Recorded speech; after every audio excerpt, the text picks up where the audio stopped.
They said she was just a maid, but that night, under the fading sun of Lagos, something in the air whispered that her story would shake the walls of a billionaire's mansion.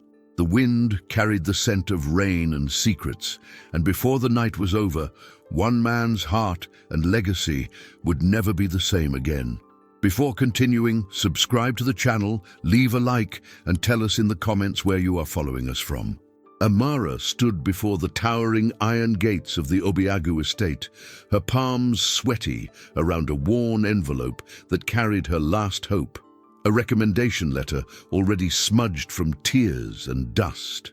Behind those gates, wealth shimmered like a promise and a curse. Banana Island was quiet, except for the rhythmic hum of the lagoon and the distant sound of a generator kicking to life. She hesitated for a moment, brushing a strand of hair from her damp forehead.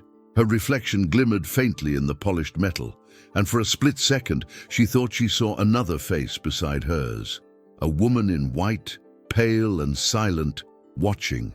The vision vanished as the gate creaked open. "Who you dey find?" the guard asked, suspicion lacing his tone. I was told there's work here, house staff," Amara replied softly, clutching the envelope tighter.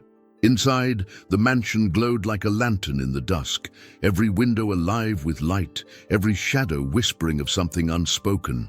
As she stepped through the gate, the air shifted, heavy, charged, almost like the house itself could feel her arrival. From one of the upper balconies, Chike Obiagu watched her enter. His face was carved in stillness, handsome, yes, but hollow, like a man who'd buried more than just his wife. The whispers about Ngozi's death still followed him like smoke, clinging to every corridor of his home. But tonight, when Amara's figure crossed his path, a faint memory stirred, something he couldn't name, something that didn't belong to reason. Down below, Amara felt the same pull, a strange, uneasy recognition that sent a shiver through her bones. She glanced once more toward the glass doors and murmured under her breath, barely audible, "Ngozi, is that you?" And just like that, the wind rose, carrying her words through the golden silence of the mansion. In the Obiagu mansion, silence has a way of pressing itself into every corner, thick and alive, like the damp Lagos air before a storm. Chike Obiagu lived in that silence. He wore it the way some men wear designer suits, impeccable on the surface, but stitched together with invisible scars. From the day Ngozi died, the laughter and music that once spilled through these hallways dried up. Staff walked softly now, afraid to stir memories sleeping just beneath the marble floors. The only sound that lingered was the steady hum of the air conditioner, and sometimes the distant toll of a bell frog outside by the lagoon. Chike moved through the house with purpose, but every step was careful, measured. On the outside, he was the image of success. A billionaire with deals stretching from Victoria Island to Abuja.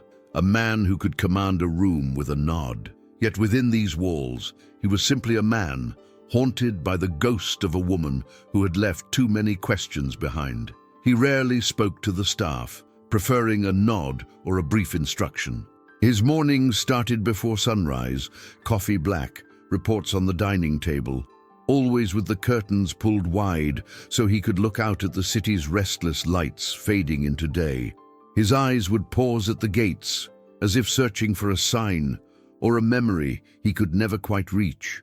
Since Amara's arrival, there was a shift, small but undeniable. She moved quietly, almost invisible, her steps soft and precise. She never looked at Chike directly, but there was a strange awareness about her, as if she was cataloguing every detail, every change in his mood, every pattern of dust on the floors. Uchenna, the driver, noticed it too. One evening, after dropping Chike off from a tense meeting in Ikoyi, Uchenna lingered in the kitchen, leaning against the counter, as Amara polished a stack of glassware. "You dey move like person we get secret, you know," Uchenna said, his voice low but not unfriendly. Amara didn't look up. "Everybody gets something they hide." Uchenna grinned. "True, but no be every maid they walk like soldier, or keep her head so low but eyes so sharp. You sure say you never been here before?" She shook her head, but there was a tightness in her jaw. Uchena's words weren't just a tease, they were an observation, and Amara knew she was being watched, not just by him, but by others who'd worked in the house long enough to recognize when something didn't fit. Upstairs, Chiki sat at his desk, flipping through an old photo album that had belonged to Ngozi. The pages were yellowing, the corners curled from years of handling. He lingered on a photograph of Ngozi in a white dress, smiling on the steps of the house, sunlight turning her braids gold. It hurt to look, but he couldn't close the album. Her eyes always seemed to follow him, questioning, accusing, loving, all at once. He heard a knock at the door. It was his father, Chief Dyke, larger than life as always, his voice rolling into the room before he even crossed the threshold. "Chike, my son, why you dey lock yourself here like monk? You for come sit down, make we talk." Chike forced a polite smile. "I have work, Papa." Chief Dyke laughed, but it was not a warm sound. "Work go kill you one day. See, I hear say new girl start today. She sabi clean?" "She's fine," Chike replied, voice clipped. Dyke leaned closer, his eyes narrowing. "Not every face that enters this house comes for work. You forget how your late wife trusts too easy?" Chiki bristled. Ngozi's trust was not her weakness. The chief studied his son for a long moment, then left the room, footsteps echoing down the marble hallway. Cheek exhaled, his chest tight. His father had always made him feel like a boy, no matter how many zeros sat in his bank account. Downstairs, Amara finished her chores and slipped outside to the servants' quarters, away from the light and noise of the main house. She sat on her small cot, the city sounds filtering through a cracked window. In her lap, she unfolded the recommendation letter once more, running her fingers over the faded ink. Her mind drifted back to that brief moment at the gate, how the sight of her own reflection mingled with something else, something she dared not speak aloud. The next morning, the rain came heavy and sudden, drumming against the windows as Amara mopped the grand foyer. The chandelier above threw fractured light across the floor, scattering diamonds in every direction. She worked quietly, lost in thought, until a voice startled her. "You, what's your name?" Chike stood at the edge of the foyer, his voice neither harsh nor kind, just tired, as if the weight of the house had seeped into his bones. "Amara, sir." He nodded, studying her for a moment longer than necessary. "You keep this place clean." "I like that." She lowered her eyes. "Thank you, sir." For a moment it seemed as if he wanted to say more, but he turned away, his footsteps echoing through the empty hall. Behind him, Amara watched. There was a loneliness about him, a man surrounded by gold but trapped by something colder. She felt the pull again, a strange sense of kinship or maybe destiny, swirling in the spaces between silence and speech. Upstairs, Cheek stared out the window, rain streaking the glass. He tried to remember the last time he had felt peace inside this house.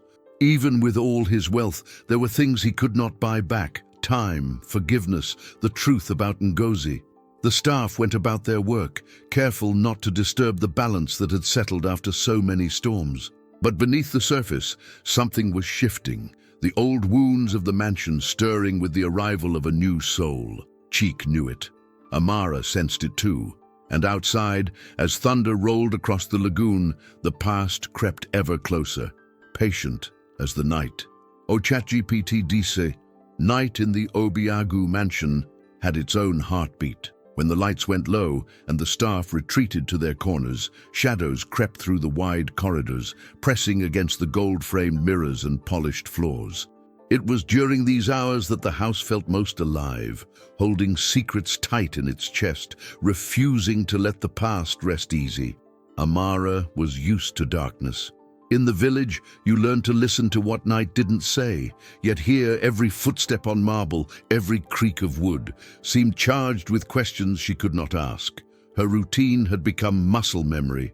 Wipe the rails, dust the picture frames, check the doors and curtains. The house demanded perfection, and she gave it, never once letting her hands tremble, never letting her eyes wander too long to the portraits on the walls.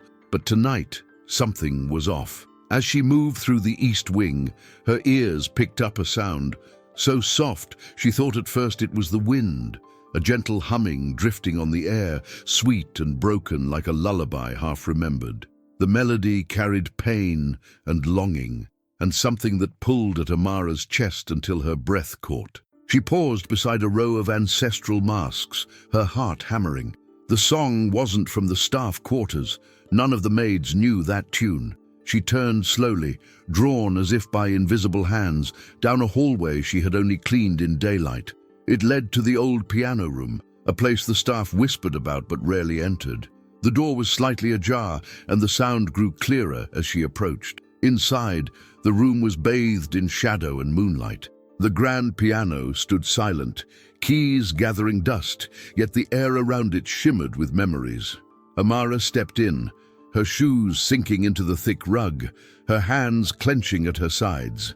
On the piano, propped against an ornate lamp, sat a faded photograph. Chike, Ngozi, and a young girl whose face had been torn from the image, leaving only jagged edges and a sense of loss.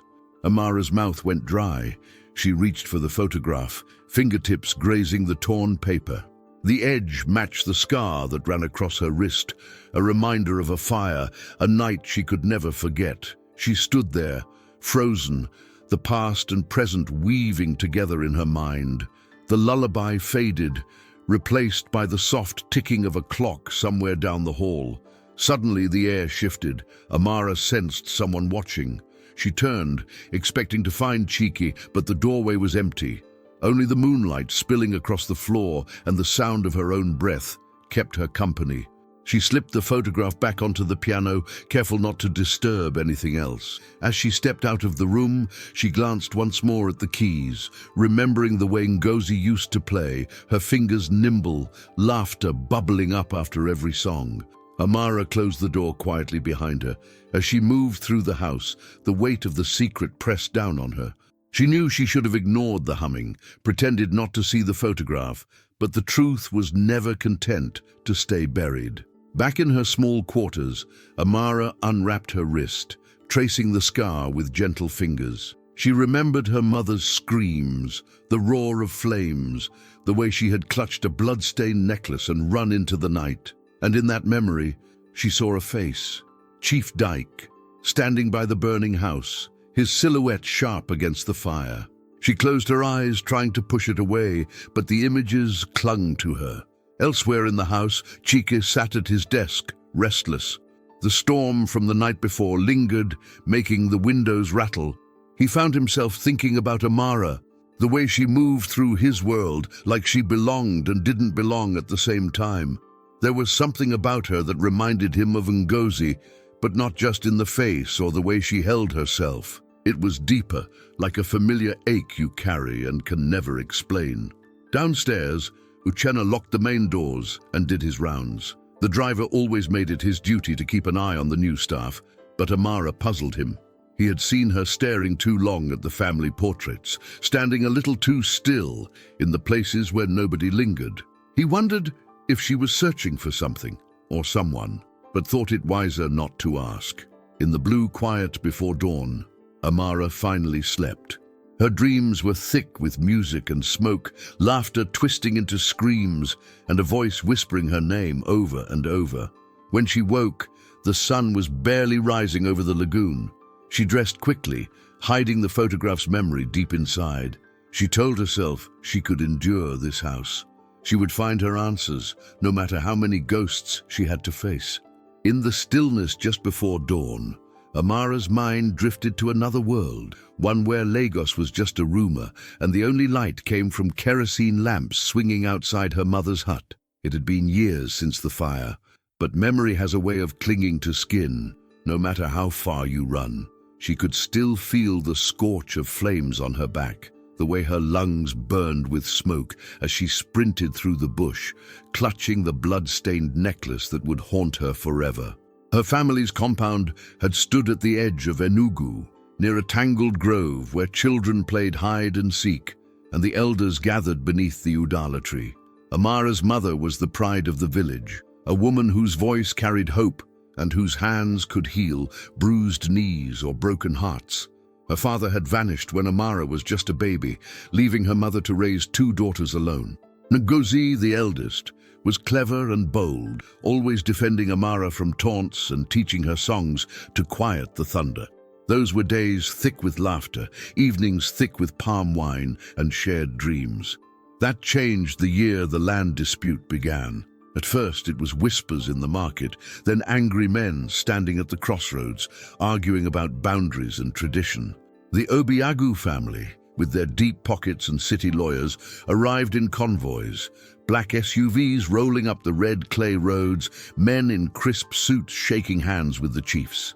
Amara didn't understand the words tossed around: title deeds, inheritance, customary law, but she understood the way fear made her mother's voice tighten at night. One hot afternoon, Chief Dyke arrived in person. He was larger than the stories, his frame filling the doorway, his gaze cold and sharp beneath the brim of his hat. The villagers gave him wide berth, lowering their eyes as he passed. Amara watched from behind her mother's wrapper, feeling the chill of his presence, even in the blazing sun. The arguments grew louder. The village split, some siding with the Obiagus, others clinging to the old ways. Ngozi stood with their mother, refusing to give up the land that had been theirs for generations. She argued with the men, her words quick and fierce, and for the first time, Amara saw fear in her sister's eyes. The night of the fire began like any other. Amara lay on her mat, listening to Ngozi hum the same lullaby she would one day hear in the mansion's halls. Thunder rolled in the distance, and a strange tension hung in the air, so thick it pressed on her chest. She dozed off to the rhythm of crickets, only to be wrenched awake by the smell of smoke and the crackle of flames. Screams filled the darkness, the walls glowed orange.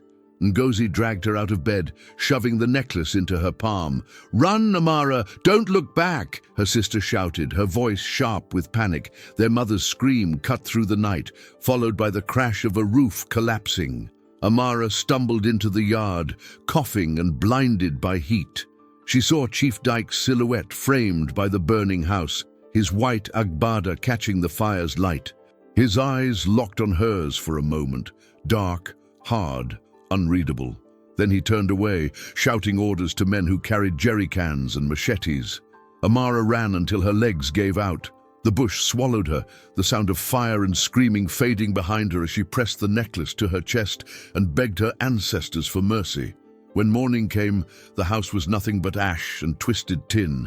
The villagers whispered that her mother had died trying to protect the land, that Ngozi was gone too, vanished like a spirit in the night. Orphaned and terrified, Amara wandered for days, hiding in abandoned compounds and scavenging for food.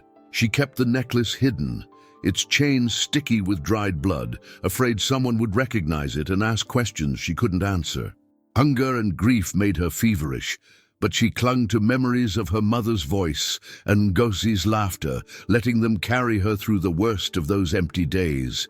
Eventually, a kind woman from a neighboring village found her, half-starved and wild-eyed. She took Amara in, treating her burns and feeding her broth, but the girl never spoke of the fire or the family she had lost. Instead, she listened, always listening, to the rumors that drifted from the main road. Some said the Obiagus had taken everything. Others claimed the fire was no accident, that it had been meant to drive her family off the land for good. Years passed, and Amara learned to hide her pain, to swallow her questions. She grew into herself, quiet, watchful, never trusting too quickly. When she heard the Obiagu name again, it was on the lips of city men recruiting for domestic work in Lagos. She saw the opportunity as fate, a chance to slip unnoticed into the heart of the empire that had destroyed her world. She packed her few belongings, tucking the blood-stained necklace deep into her bag, and made her way to Banana Island, guided by vengeance and hope in equal measure. Now, standing in the Obiagu mansion, Amara felt the past pressing against her ribs, hot and insistent as the flames that took her home. Every face in this house was a mask, every word a gamble. But she knew deep down she was no longer the helpless child who had run through the bush. She was a witness, a survivor, And if she played her part well, she might finally uncover the truth about that night.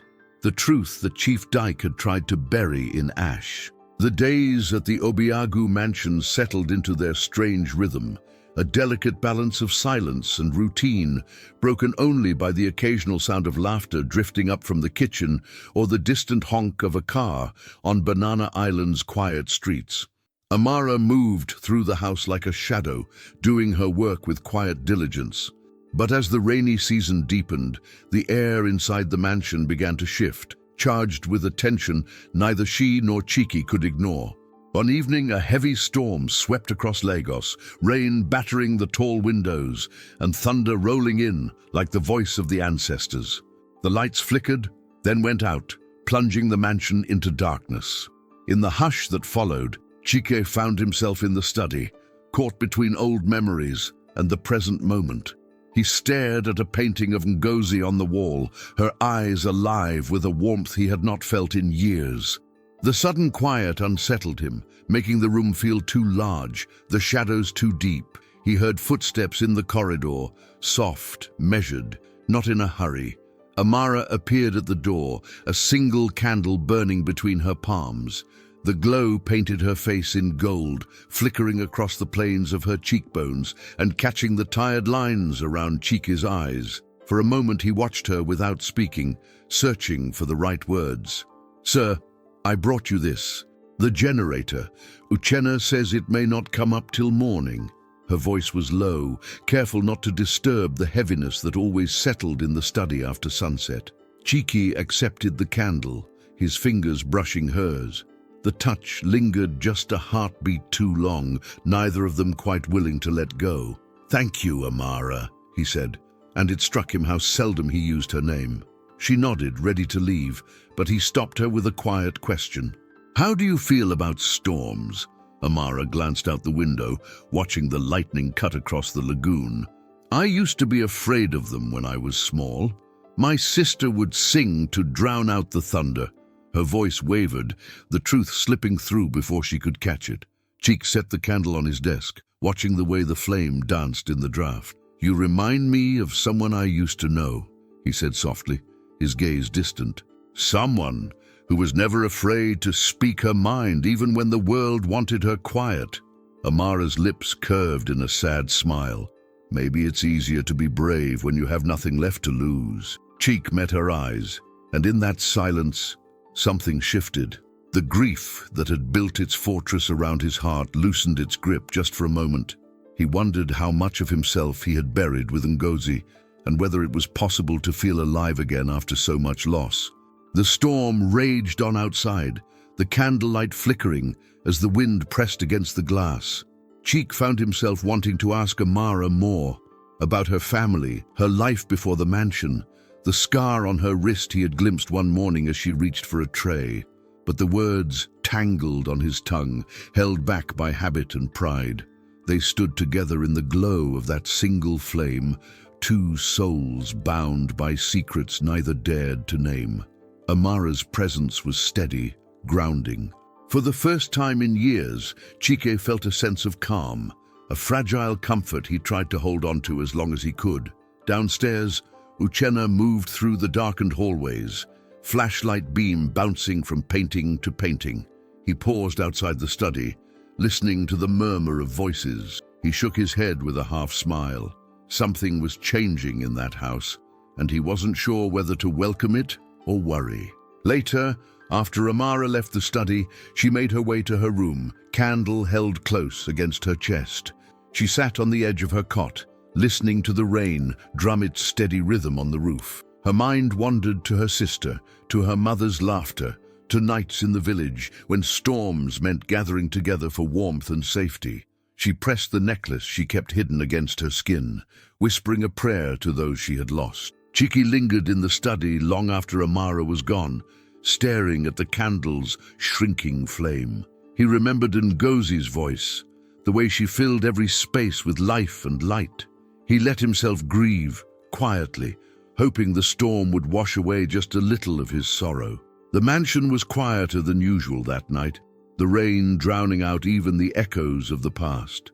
Amara drifted into uneasy sleep, dreams tangled with music and fire, and the face of a woman in white, always just out of reach. In the morning, the lights returned, and life resumed its measured pace, but the air between Amara and Cheeky had changed, softer, charged with an understanding neither of them wanted to name.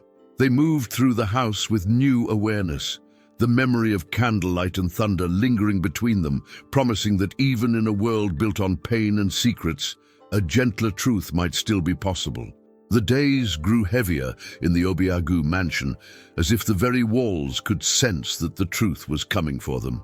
Chike carried on with his routines, reading the business news at breakfast, reviewing contracts at his desk, exchanging brief words with his staff.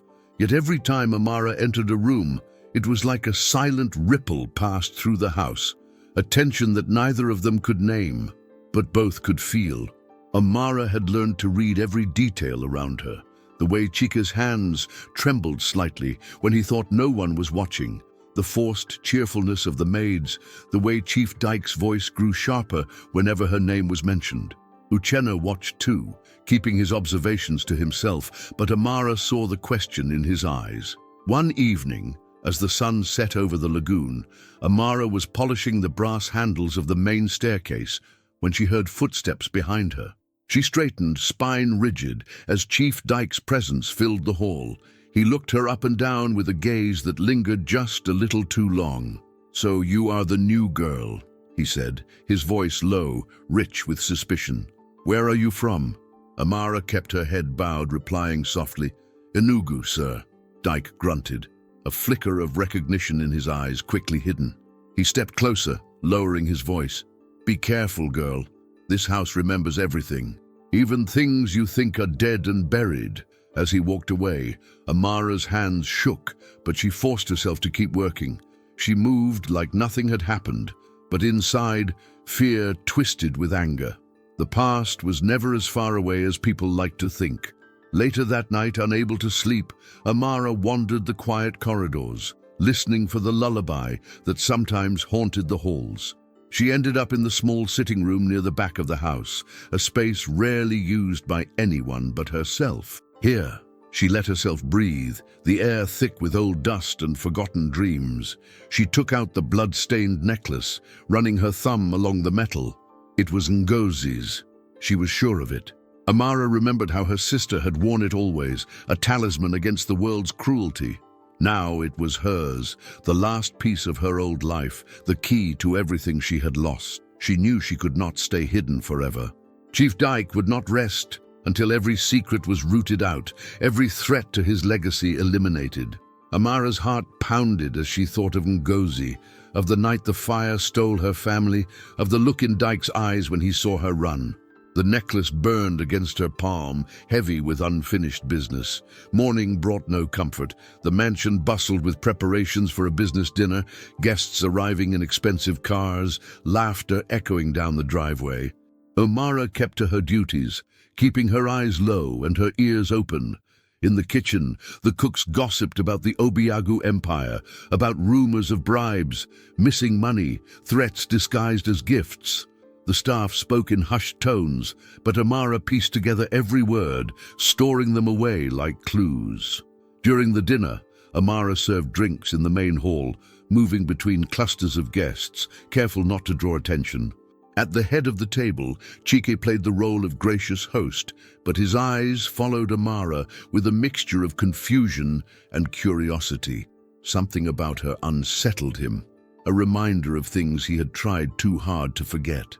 After the last guest left, Amara slipped away into the garden, letting the cool night air calm her nerves. She leaned against a tree, staring up at the moon, her thoughts tangled and restless. Footsteps approached. Chiki stood a few feet away, hands in his pockets, watching her quietly. "You're not like the others," he said. His voice was gentle, almost pleading. "You move like someone who has seen too much, who carries pain they can't share." Amara looked down, her grip tightening on the necklace hidden in her fist. "Sometimes pain is all a person has left, sir." Cheek took a step closer. "I lost someone. My wife, Ngozi." He paused, searching Amara's face for a reaction. You remind me of her in so many ways." For a moment, silence stretched between them, filled only by the song of distant crickets. Amara swallowed, the weight of her secret pressing at her chest. "Sir, if you lost someone, you know that pain never really leaves. Sometimes it's all that connects us to the truth." Cheek nodded, eyes shining with something like hope and fear mixed together. "What is your truth, Amara?" Her lips trembled, but she did not speak. The words would not come, not yet. Instead, she slipped past him, her footsteps lost in the dew-soaked grass. That night, lying awake, Amara knew what she had to do. She was not just a maid. She was Ngozi's half-sister, hidden away after the fire that tore their family apart. She had come to this house for one reason, to discover what really happened to Ngozi, and why Chief Dyke would rather burn a village than let the truth be known. The danger was real. Chief Dyke was watching, his reach stretching far beyond Banana Island. But Amara's resolve hardened. She had survived fire and loss, and she would survive this too. The truth lived inside her, no matter how fiercely the shadows tried to keep it hidden. The air in the Obiagu mansion hung heavy, each day pressing harder on Amara's shoulders. She moved through her routines with silent determination, always watching, always listening. She noticed how Cheeky's mood darkened after every visit from his father, how Chief Dyke's eyes swept over her with suspicion and something darker. Uchenna, sensing the tension, grew even more protective, sometimes intercepting the chief's glances with a warning stare, but Amara kept her secret close, her resolve growing sharper with every passing hour. One afternoon, as the heat shimmered over the lagoon, Amara found herself in the storage room near the back of the mansion. She had gone there to fetch cleaning supplies, but as she reached for a dusty shelf, her fingers brushed against a velvet pouch wedged behind a stack of old account books. She pulled it free, heart thumping. Inside was a delicate gold pendant, twisted and tarnished but unmistakable. Her breath caught. It was Ngozi's necklace, the very same one she'd last seen around her sister's neck the night of the fire. A rush of memories flooded her mind. She clutched the pendant tightly, fighting back tears. If this was here, then there must be more hidden truths, more pieces of the past scattered throughout the mansion. She slipped the necklace into her pocket, her mind racing with questions. Why was Ngozi's pendant here? Had she returned to the house after the fire, or had someone brought it back to erase the trail? Later that night, as a storm brewed over the city, Amara found herself drawn to the piano room once again. She waited until the house was quiet, then slipped inside, heart pounding in her chest. The room was just as she remembered, dust motes swirling in the moonlight, the grand piano looming in the shadows. She pulled the photograph from its place atop the piano and studied it. The torn edge, the missing face. Her hand shook as she traced the rip, feeling the old pain come alive beneath her skin. She turned the picture over and for the first time noticed faint writing on the back. "To my beloved daughters, never let the fire steal your light, Mama." Amara closed her eyes, pressing the photograph to her heart. Mama had tried to warn them, tried to leave a piece of hope behind, even as everything else crumbled to ash. Her thoughts were interrupted by footsteps in the hallway. The door creaked open, and Cheek stood on the threshold, rainwater dripping from his jacket. He stared at Amara, confusion and fear mingling in his eyes. In his hand, he held the gold pendant, her own, blood-stained and worn from years of hiding. He had found it where she'd dropped it, in the garden beneath the old mango tree. "Who are you?" Cheek's voice trembled with anger and uncertainty. "How did you come by this?"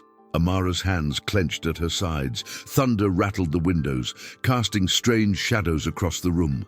She looked him squarely in the eye, feeling the years of pain and longing surge to the surface. "I'm the ghost your family buried, sir," she said quietly. "The one you all tried to forget." Cheek stepped closer, searching her face for a lie, but all he found was honesty and a sorrow he could not name. "What do you mean? Tell me the truth." She lifted the photograph, showing him the torn edge, the faded handwriting. "My name is Amara. Ngozi was my sister. The night of the fire, your father, he stood in the flames. He watched our house burn." Chike reeled, stumbling back. His world tilted, every certainty slipping away like rain off the roof. He looked at Amara, seeing her not as a servant, but as someone carrying the weight of a story he'd never dared to face. My father, he told me it was an accident, that the fire was just misfortune. Amara shook her head, her eyes shining with unshed tears. It was no accident, and it didn't end there. Ngozi, she found something out, something your father didn't want known. She tried to protect us all, and paid with her life. Chike's fists tightened around the pendant, his breath coming hard and fast. You're saying my father, he killed my wife? Amara nodded, the truth between them as sharp as broken glass. He did it to keep his secrets safe, but I came here to find the proof. I came to bring the truth into the light, even if it costs me everything. A flash of lightning illuminated the room, throwing their faces into stark relief. Chike stared at Amara, haunted by guilt, by loss, by the knowledge that everything he'd built was stained with blood. Outside, the storm howled, wind lashing the windows. Chike's voice broke through the noise, low and ragged. "And you've been sleeping beside your wife's killer," Amara said, her voice barely above a whisper. He stood there, shattered, the mansion's secrets unraveling at his feet. Amara felt the final pieces of her childhood fall away. No more hiding, no more silence. Only the storm, the truth, and the fragile hope that something better might rise from the ashes. A restless hush fell over the mansion, thicker than any storm that ever swept across Banana Island. Word traveled quickly in a house like this, even without voices. Chike's face betrayed nothing as he moved through his routines, but inside his world was crumbling. He barely slept, haunted by Amara's words and the memories that now took on a new, darker meaning. Every time he looked at his father, he saw the flames reflected in those cold eyes. The same eyes that watched a village burn, that sent Ngozi into the shadows forever. Chief Dyke sensed the shift. He prowled the halls with a new wariness, keeping a closer grip on his phone and a sharper eye on his son. The old man knew secrets had a way of rising, no matter how deep you buried them. One morning, as Amara moved quietly through the dining room, she felt his gaze settle on her like a weight. He stopped her with a gesture, his voice silk over steel. "You should have left that girl in the ashes," he murmured, words meant for her alone. "Some stories end better when forgotten." Amara kept her face blank, heart thudding in her chest. She gave no reply. Her resolve was carved from years of loss. There was nothing Chief Dyke could say to shake it now. Later that day, Uchenna caught Amara alone in the garden, where she knelt by the mango tree, clearing away fallen leaves. He squatted beside her, concern wrinkling his brow. "You dey all right?" he asked, his voice gentle. Amara looked at him, searching for any sign of danger, then nodded. "I will be. I just have to finish what I started." Uchenna studied her a long moment. "I sabi wetin dey happen small. Be careful, Amara. This family, they get power." She squeezed his hand in thanks. She had few allies in this place, but she trusted Uchenna's loyalty more than most. Inside, Chike sat in his office, the gold pendant resting heavy in his palm. He replayed every memory of Ngozi, every small betrayal he'd overlooked.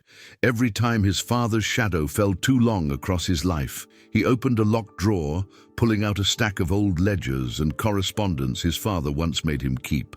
As he scanned the pages, a pattern began to emerge. Unexplained withdrawals, coded messages, references to land disputes and silent payments. It was all here, hiding in plain sight, evidence of the fire, of bribes, of the ruthless effort to keep the family empire intact no matter the cost. The discovery hollowed him out. Anger, shame, and heartbreak warred within him. He wanted to destroy the files, to rid himself of their poison, but he knew he had to face the truth. The Obiagu legacy had been built on more than ambition and hard work. It was soaked in blood, sealed by silence. Amara spent her nights going over every detail, plotting her next move. Her mission was never just about revenge. It was about justice, about unmasking the man who had shattered so many lives. She knew she risked everything by staying, but she could not run. Not now, not when the answers were so close. Chief Dyke grew more restless with each passing day. He summoned Cheek to the veranda, demanding loyalty in the form of obedience. "You are my son," he said, voice as sharp as the edge of a knife. "This house, this name, it belongs to you, but only if you remember where your loyalty must lie." Cheek looked his father in the eye, for the first time seeing the man not as a patriarch, but as the architect of so much suffering. As dusk fell over the mansion, Amara watched from her window as father and son stood in tense silence. She wondered if Cheek would stand with her, or if the old bonds of blood would prove too strong to break. In her room, she laid out the photographs, the necklaces, and the ledgers, her arsenal against the lies that had ruled this house for so long. That night, as the family gathered for dinner, the air crackled with unspoken threats. Cheeky glanced at Amara, then at his father. "Papa," he said, voice steady but hollow, "how far will you go to protect what is yours?" Chief Dyke's lips curled in a knowing smile. "As far as a man must, Cheik. That is the cost of legacy." The table fell silent. Amara looked down at her plate, hiding the fire in her eyes. Uchenna, standing near the doorway, clenched his fists. The house seemed to hold its breath. After dinner, Chike slipped into the study, closing the door behind him. Amara followed, heart hammering. She held the ledgers in her hands. Without a word, she laid them on the desk. Their eyes met. No need for explanations. Everything that mattered was written in ink and silence between them. "I have to end this," Chiki said quietly.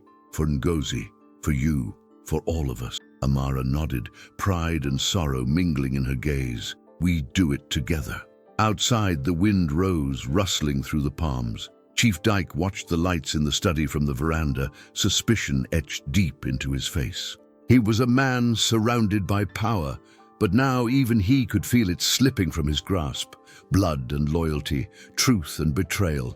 These were the real inheritance of the Obiagu family.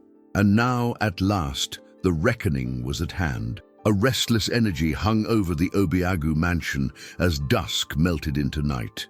Chiki stood at his window, watching headlights snake along Banana Island's quiet roads. The evidence was locked in his drawer, a silent arsenal heavy with all his father's sins. In his chest, anger pulsed with every heartbeat. He knew it was time. Downstairs, Amara pressed the old photograph to her lips and whispered a prayer to the ones who had been lost to the fire. She dressed carefully, folding her scarf over her hair, slipping the gold necklace beneath her blouse. She could not remember the last time she had felt so alive and afraid in the same breath. Uchenna waited outside the service door, his eyes dark with warning. "You sure you want to do this?" he murmured. Amara nodded, her voice steady. "I have to see it through." He squeezed her shoulder, a small act of solidarity, and stepped back into the shadows. Chiki called for the driver.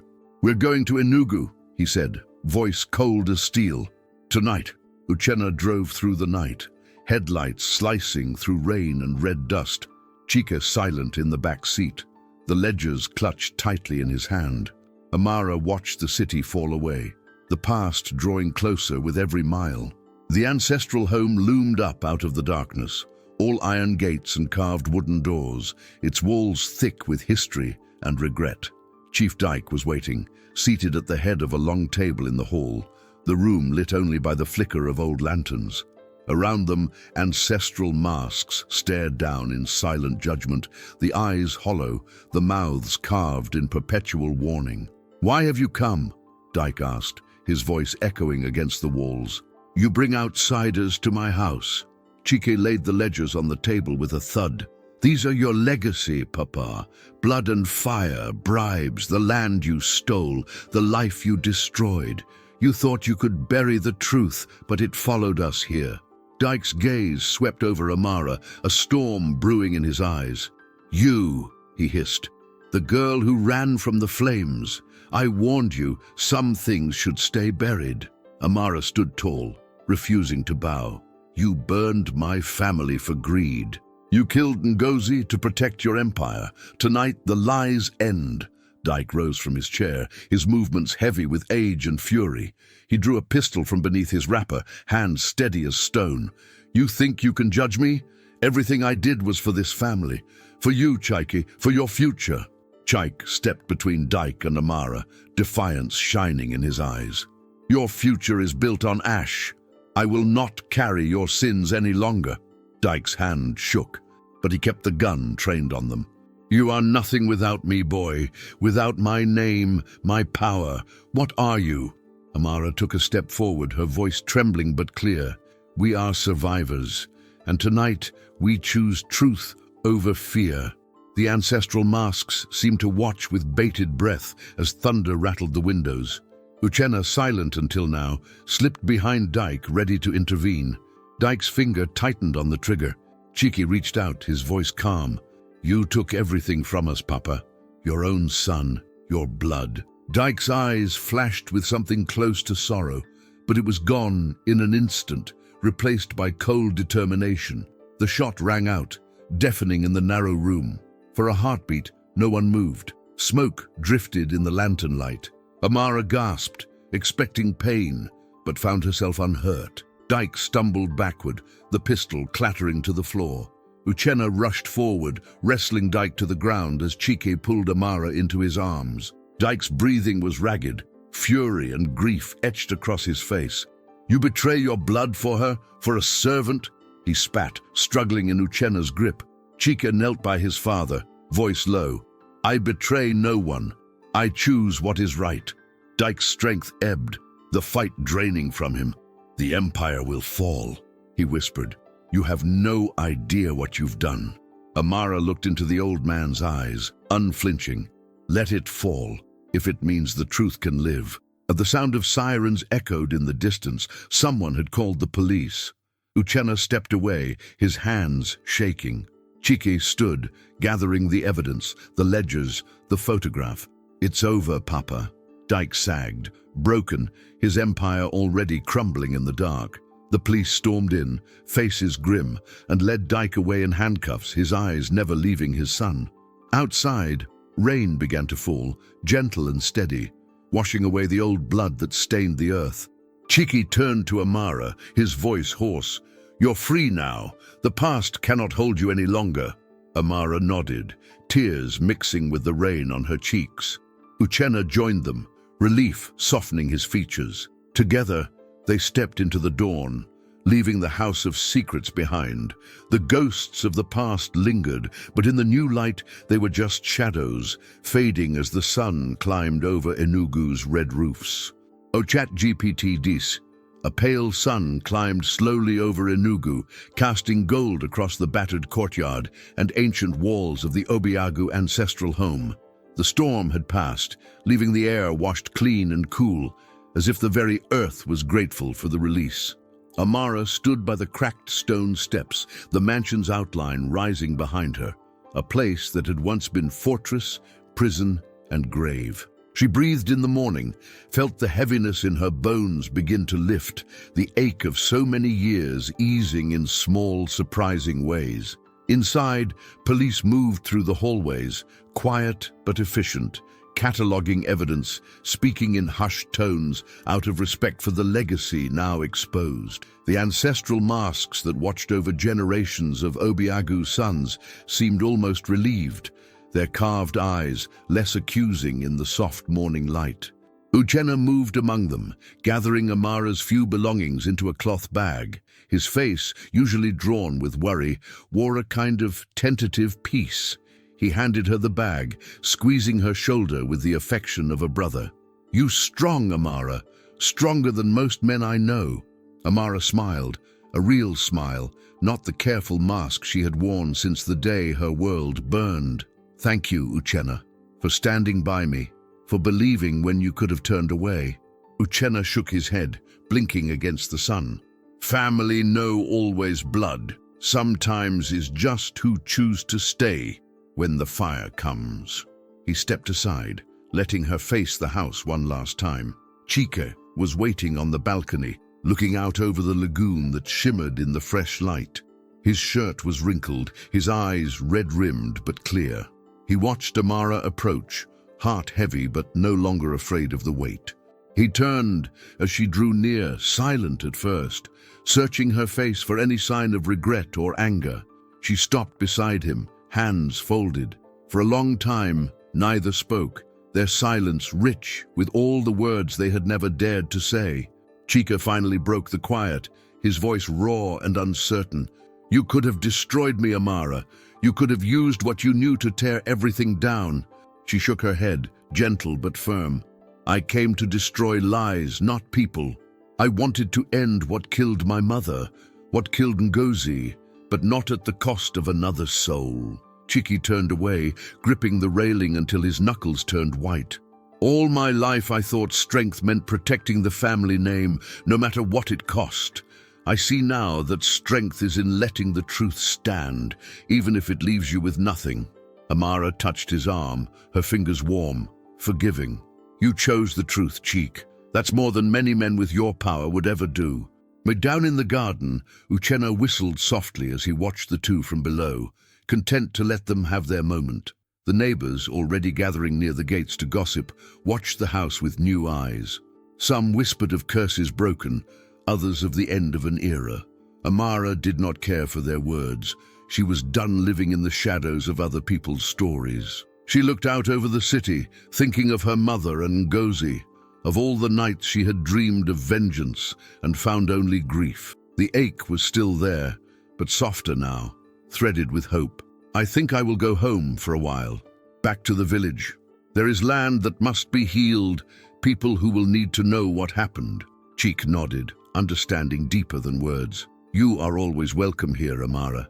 This house, it is yours as much as mine now." She shook her head, a wry smile on her lips. "Some wounds aren't meant to heal with love, Cheek. Sometimes you have to leave the place that broke you to remember who you are." He tried to smile back, but his eyes glistened. "If you ever return, you'll find the doors open." With a last look at the balcony, Amara made her way through the empty halls, past the kitchen where she had learned every creak and whisper, through the grand foyer that had once filled her with dread. She paused in the piano room, letting her fingers drift over the keys, playing the first notes of the lullaby Ngozi used to hum. The sound echoed softly, bittersweet, a farewell to ghosts she would no longer carry. Outside, Uchenna waited with the car, ready to take her to the bus station. The three stood together by the gate, Chike, Amara, Uchenna, joined by bonds that went beyond blood or loyalty. The sun caught the necklace at Amara's throat, glinting gold, the symbol of everything she had survived. Cheek reached for her hand, but Amara stepped back, shaking her head with gentle resolve. "Some journeys you finish alone," she said, voice steady. "But I thank you for walking beside me as far as you could." She walked through the open gate, never looking back. The road stretched ahead, red earth warming beneath her feet, promise shimmering in the rising heat. As she disappeared down the lane, the Obiagu mansion stood silent in the morning light, its secrets finally set free. The ghosts faded in the sun, leaving only the living to claim whatever hope the day might offer. And for the first time in years, Amara felt something deep and dazzling in her chest. Freedom, the kind her mother once spoke of, and Ngozi once dreamed for them both. Freedom to choose, to heal, and to begin again. If you felt Amara's journey deep in your heart and want more stories that stir your soul, don't forget to subscribe and join our family. There's always another secret, another hope, and another powerful tale waiting for you right here.